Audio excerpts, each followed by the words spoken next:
This is Zubadet Tsarnaev, and she is the mother of the Tsarnaev brothers, which were responsible for the Boston Marathon bombing. And aside from birthing the two brothers, Zubeday actually contributed a lot more. After she arrived in the US from Russia in 2002, she took classes at the Katherine Heinz Institute of Aesthetics before becoming a state licensed esthetician and getting a job at a suburban day spa.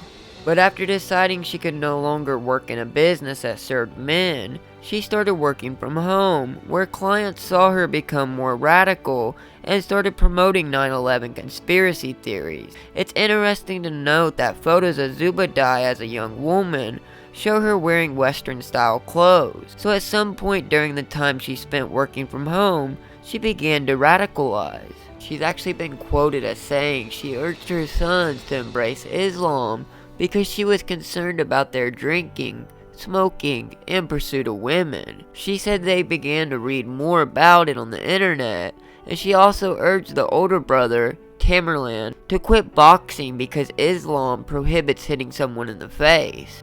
Believe it or not, Zubeday actually discussed jihad during a 2011 phone call with her oldest son. It was actually taped by a Russian government agency, and intelligence officials also discovered text messages in which she discussed how Tamerlan was ready to die for Islam, as well as suggesting that he should go to Palestine.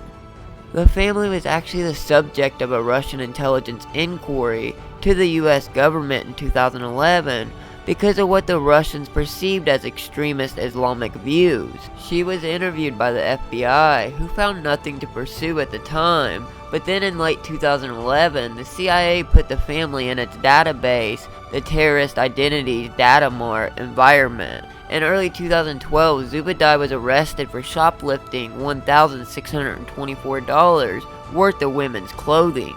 She would ultimately fail to appear in court and fled to Russia. And still to this day, she still strongly expresses that her sons were innocent and framed by the FBI. Thanks for watching. If it's more interesting, you can find it here.